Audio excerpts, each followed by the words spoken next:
Una calurosa noche de verano en 1992. Los vecinos oyeron el sonido familiar de una discusión procedente de casa de los Campano.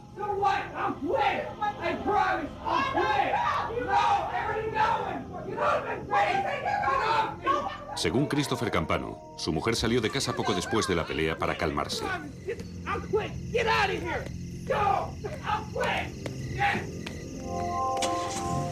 Nunca más vieron a Karen Campano.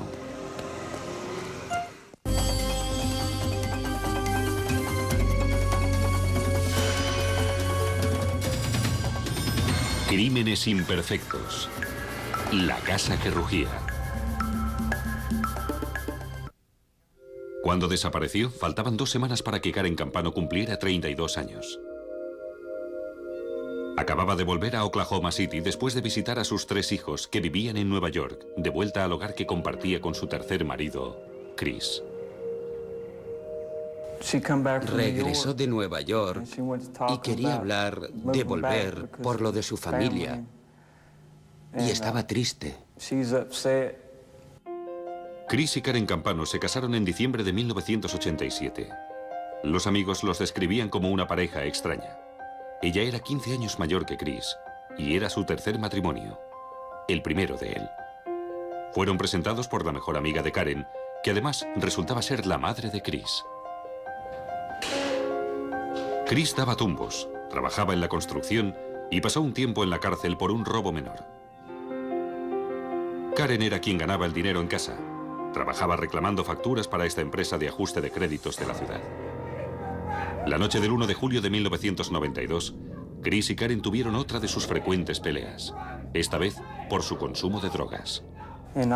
Yo me drogaba y me presionaba para que siguiera un programa de desintoxicación, intentando ayudar. Gritaban tan alto que los vecinos les oían. Escuchaba gritar a Karen y... No, por favor, no hagas eso.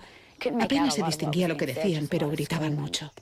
Según Chris, después de la discusión, Karen se fue de casa para dar una vuelta al kiosco que abría las 24 horas para comprar algunos artículos personales a unas manzanas de la casa. Chris también se marchó. Condujo hasta el bar de la ciudad para tomarse unas copas hasta la medianoche. A la mañana siguiente, Chris llamó a la oficina de Karen para ver si había ido a trabajar. Su supervisor dijo que no había acudido ni había llamado. Entonces Chris llamó a la policía para denunciar la desaparición. Cuando la policía llegó para tomar declaración a Chris, miró alrededor por encima e informó que no había detectado signos de violencia ni nada que estuviera fuera de lugar o fuera de lo normal. Si una persona planea escaparse o abandonar a su marido, no se marcha y lo deja todo. Se lleva las cosas que más valor tienen para ella, especialmente si se trata de una mujer, artículos de aseo, maquillaje y ese tipo de cosas. Y por supuesto las encontramos intactas en el dormitorio, el baño, como si hubiera desaparecido de la faz de la tierra sin llevarse nada consigo. Se suponía que llamaría a Nueva York y hablaría con su hermana y sus hijos que vivían allí, y tampoco lo había hecho.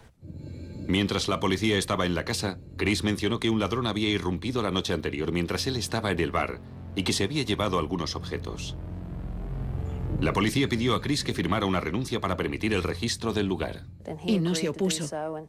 Y pensó que sería una buena idea, e incluso comentó que esperaba que encontráramos indicios en la casa que nos ayudaran con la investigación. Lo primero que recuerdo ver es la cama pegada a la pared orientada hacia el sur, y lo siguiente una gran bolsa blanca de basura, y debajo de la bolsa una mancha muy grande de color amarronado. Naturalmente, mi reacción inmediata fue coger el Hemastix que llevábamos en el vehículo. Hemastix es una banda química que puede revelar inmediatamente si hay o no presencia de sangre. Se coge un Hemastix seco y con el dedo se frota justo por encima la mancha sospechosa hasta que una parte pasa a la tira de Hemastix. Se coge una gota de agua destilada y se echa el Hemastix. Se sacude el exceso de agua y aparece un verde oscuro, que es un resultado presuntamente positivo de la presencia de sangre. La mancha en la moqueta era sin duda sangre. ¿Pero era humana? Y si lo era, ¿de quién era? El primer día que estuvimos en la casa me puse unos guantes y esa parte de la alfombra aún estaba húmeda. Esta zona de la alfombra y el relleno estaban completamente empapados de sangre. Había una cantidad de sangre tan abundante que la humedad aún no se había evaporado. No se había secado por completo. Se recortó la moqueta y fue enviada al laboratorio químico forense de la comisaría de policía de Oklahoma City. A continuación, realicé la técnica de Ochterlony, que es un test para determinar la especie, para precisar si la sangre era de origen humano o animal. Era sangre humana. Eso bastó para convencerme de que no era un caso típico de desaparición. La policía necesitaba más datos e intuyó que las respuestas estarían en casa de los Campano. Cuando la policía descubrió sangre humana en el dormitorio de los Campano, sospechó que la mancha de sangre podía ser de Karen Campano. También sospechó que Chris sabía más sobre la desaparición de lo que había admitido. Se fue a las 7:30. ¿Qué hizo entonces? ¿Qué pasó?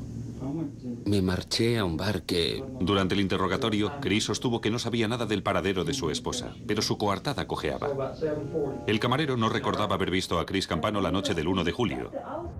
Y la policía descubrió que Chris había empeñado algunas joyas de Karen a la mañana siguiente de su desaparición. Sin un cuerpo, lo único que podía hacer la policía era continuar con más comprobaciones dentro de la casa. No había señales visibles de violencia, aparte de la mancha de sangre en el dormitorio. Vimos una típica casa de madera del centro de Oklahoma City que al entrar parecía bastante limpia, bastante pulcra. Se había hecho una limpieza a fondo. Las paredes, el techo, el suelo se veía limpio, así que no había mucho por ver. Por tanto, decidieron buscar sangre que hubiera sido limpiada o que no fuera visible a simple vista. Para ello, los investigadores usaron una solución química especial llamada luminol. Un test extremadamente sensible, capaz de detectar sangre que ha sido limpiada con agua o incluso detergentes y lejía. El luminol es una sustancia química fluorescente que reacciona con el hemotipo de la sangre. Las porciones de hierro se vuelven luminiscentes o fluorescentes. Para hacer el test de luminol, los criminólogos necesitaban oscuridad absoluta. Así que esperaron hasta el anochecer. Iniciaron la redada química en el dormitorio, donde habían descubierto la mancha en la moqueta unos días atrás. Primero, sacaron fotografías de la habitación tal como se veía a simple vista. Luego, la rociaron con luminol. Los resultados fueron increíbles. Había muestras en aquella casa que brillaban con tal intensidad que de hecho podías ver a la persona que tenías al lado. Había tanta sangre allí. El luminol contaba una historia aterradora. Había habido sangre por todas partes, en las paredes, el techo, en las puertas. Parecía que allí había habido un baño de sangre, propio de una película de terror. Incluso más revelador eran las salpicaduras de sangre, que es la ubicación de las manchas. El lugar donde estaban localizadas, el tamaño de las gotas y los rastros de sangre. Todo contaba una historia. Alguien había sido golpeado en el dormitorio con un objeto contundente. Había salpicaduras en el techo y había salpicaduras de sangre en una persiana que representan lo que nosotros consideramos la acumulación de la sangre. Estaban en dos rastros, lo que nosotros llamamos rastros de acumulación. Por eso, si sujetas un objeto, por ejemplo, con la mano, y ese objeto está cubierto de sangre, y mueves ese objeto de arriba a abajo por encima de la cabeza, la fuerza centrífuga que empuja la sangre hacia el extremo del objeto la hará pasar en la dirección hacia la que se esté moviendo el objeto. Y en ese caso, va hacia el techo.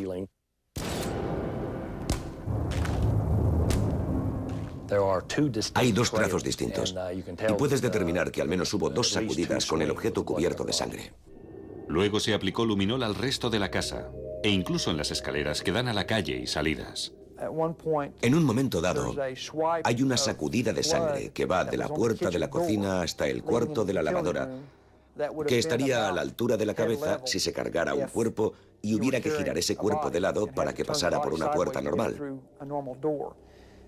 Y entonces allí parece que el cuerpo se depositó en el suelo y se arrastró desde el cuartito hasta las escaleras de detrás. Y se podía ver toda la luminiscencia en cada escalón y luego las marcas de haber arrastrado el cuerpo hasta la entrada que seguían hasta el camino de acceso de vehículos. En ese lugar desaparecían. Una presentación muy dramática. La casa contaba su historia. Una de un ataque supuestamente espantoso. Pero aún había preguntas sin respuesta. ¿Dónde estaba el cuerpo? ¿Y el arma? ¿Y era esa sangre de Karen Campano? La policía aún no podía probar que se había cometido un asesinato. Aunque la policía sabía que alguien había sido atacado violentamente en casa de los Campano, no podían asegurar que se había cometido un homicidio. ¿Había suficiente sangre en la casa de los Campano para probar que una persona estaba muerta? ¿Y era esa persona Karen Campano? Los investigadores decidieron posteriormente volver y llevar a cabo un test de medición para comprobar cuánta sangre se había derramado en aquella moqueta para que la mancha tuviera ese tamaño. La policía se aseguró de que el test fuera lo más preciso posible. Usaron un trozo de la moqueta original, así como un peso que simulaba una cabeza humana. A continuación, vertieron sangre humana en la balanza hasta que formaron una mancha que medía medio metro cuadrado. Una mancha del mismo tamaño que la inicialmente hallada. Estadísticamente se podría afirmar que entre 1.300 y 1.400 centímetros cúbicos de sangre formarían esa mancha. Eso es más del 40% del volumen de sangre de una mujer de la complexión de Karen Campano. Nadie podría sobrevivir con una pérdida de sangre como esta. En esos momentos me pareció bastante evidente que si aquella dama había desaparecido y si aquella dama estaba muerta, había sido asesinada probablemente allí mismo. Las autoridades supieron entonces que se había cometido un homicidio en la casa y que alguien había muerto en el dormitorio, en un charco de sangre. Pero, ¿era la víctima Karen Campano? La policía no disponía de una muestra de sangre de Karen Campano para compararla con la mancha de sangre. Si el padre y la madre de Karen estuvieran vivos, examinar el ADN habría sido un trámite, ya que Karen habría heredado la mitad del ADN de su madre y la mitad del de su padre. Pero el padre de Karen había fallecido. El Departamento de Policía de Oklahoma City solicitó ayuda al FBI para saber si habría algún modo de explicar que la sangre hallada en la casa pertenecía a Karen Campano. La policía obtuvo muestras de sangre de la madre de Karen, sus 2 hermanas, sus 3 hijos y uno de sus exmaridos. Veamos, en este caso en particular, el objeto de estudio era determinar si el ADN de la mancha de sangre de origen desconocido coincidía, al menos si coincidía la mitad del ADN con el de los parientes de Karen Campano. Hal Dedman, de la Unidad de Análisis del FBI, realizó lo que se conoce como análisis RFLP, analizando partes del ADN de 4 cromosomas diferentes. Esta es la cadena de ADN de la madre de Karen Campano. Junto a ella, al lado y lado, están 2 de sus hijas, las hermanas de Karen Campano. Ambas hermanas comparten la mitad del ADN con el de su madre. Esta fila presenta la muestra de ADN de uno de los exmaridos de Karen Campano. La siguiente fila es una muestra de un hijo, cuya madre era Karen Campano. El padre y el hijo comparten la tira superior. El hijo habría recibido la tira inferior de su madre, que coincide con la tira de su abuela, la madre de Karen. La siguiente autorradiografía compara el ADN de los miembros de la familia con el desconocido de la mancha de sangre hallada en casa de los Campano. El marcador de arriba coincide con el perfil genético del primer hijo de Karen Campano. Y los marcadores de la mancha de sangre también coinciden con las bandas de los otros 2 hijos de Karen Campano de otro matrimonio. Los resultados eran francamente rotundos, concordaban totalmente con la sangre de Karen Campano. A estas alturas creímos que debíamos ir al fiscal del distrito y teníamos el cuerpo de un delito. Había desaparecido una persona y le garantizamos que se había cometido un asesinato en aquella habitación. Y todas las pruebas indicarían que la mujer que vivía en esa casa es la víctima. Quizás nunca encontremos el cadáver, pero tenemos el cuerpo del delito. 8 meses después de la desaparición de Karen Campano, la policía concluyó que Christopher Campano había matado a su esposa y fue arrestado. Todas las pruebas señalaban a Chris Campano. Las pruebas forenses, la pelea descrita por los vecinos la noche en que Karen desapareció, la ausencia de coartada de Chris para toda la noche y el hecho de que empeñara algunas cosas de ella. La acusación creía que Karen Campano nunca llegó a irse de la casa para dar una vuelta, como había insinuado el marido. Los vecinos escucharon que Karen y Chris discutieron y las pruebas forenses indican que la discusión continuó en el dormitorio. Se intensificó y se volvió violenta.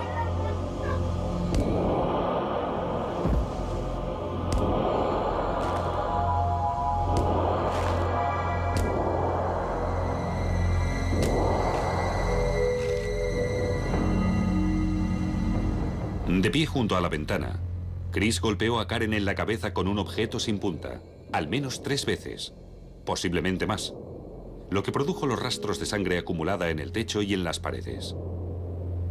Karen cayó al suelo, golpeándose la cabeza con el pie de la cama, donde también se halló sangre.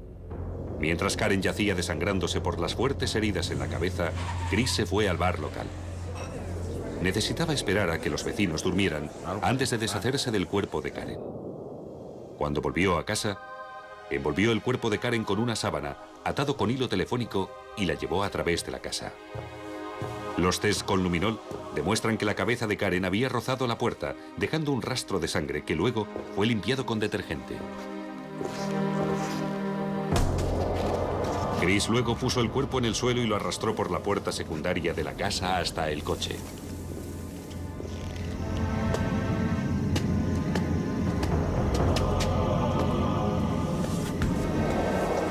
Probablemente se deshiciera de él a altas horas de la noche en un lugar desierto.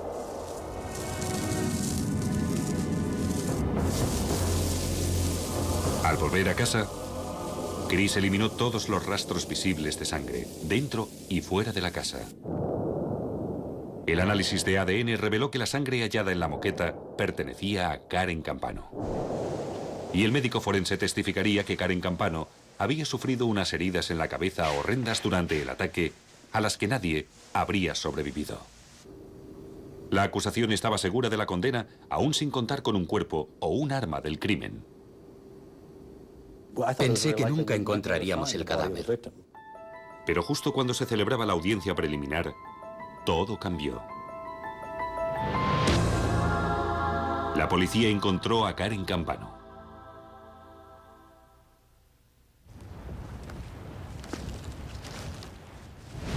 Esta zona de aquí no era tan frondosa, no había toda esta hiedra. Y yacía justo allí, junto a ese gran árbol de algodón, de norte a sur. Y estaba envuelta con algunas mantas. No había follaje entonces. Si lo hubiera habido, jamás se habría descubierto el cuerpo allí. El cuerpo yacía en un área remota lejos de la principal autopista interestatal hasta que unos jóvenes en motos todoterreno tropezaron con él. Solo sabíamos que allí había un cuerpo de mujer. No teníamos ni idea de quién era.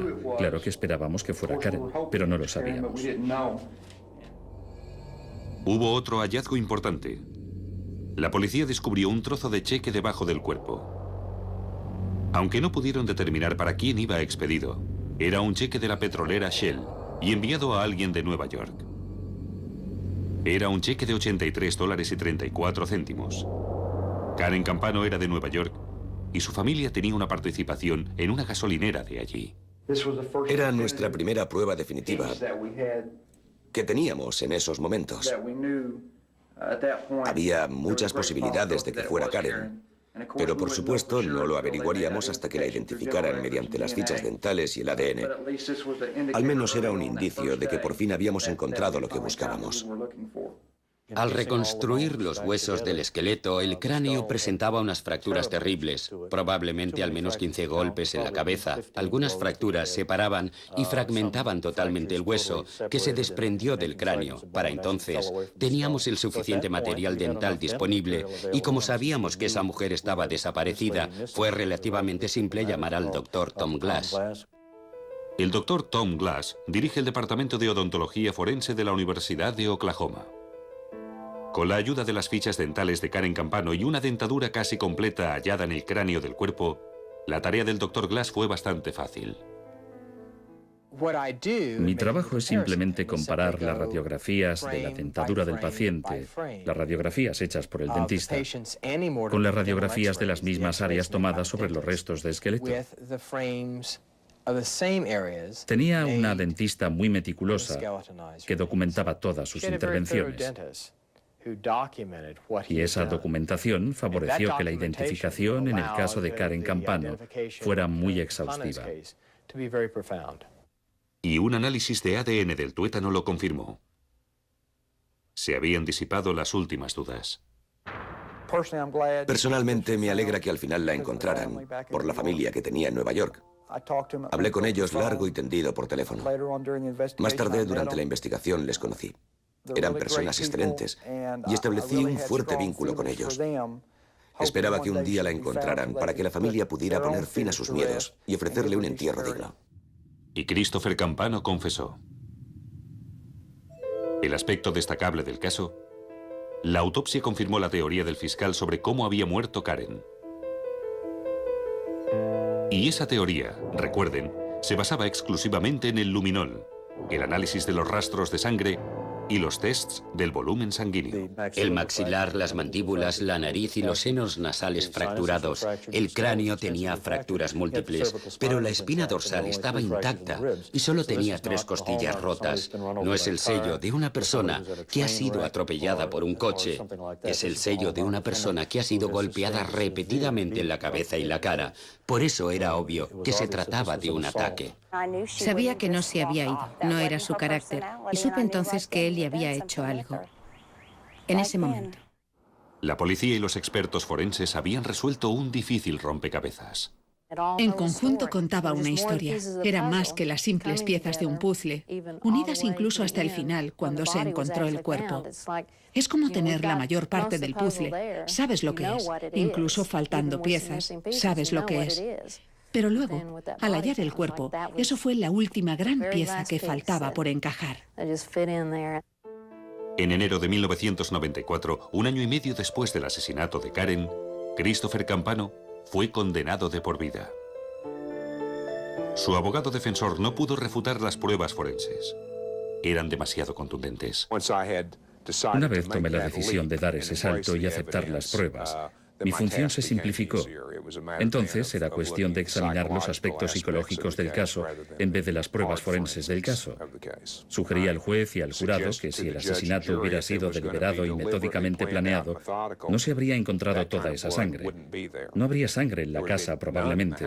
El homicidio se habría producido en otro lugar si hubiera sido un asesinato a sangre fría. El jurado creyó solo una parte de la argumentación. Halló a Campano culpable de homicidio, no de asesinato en primer grado como el fiscal quería. Me sabe mal. Siento lo que hice. Verá, no puedo resucitarla. Solo tengo que pagar por lo que hice.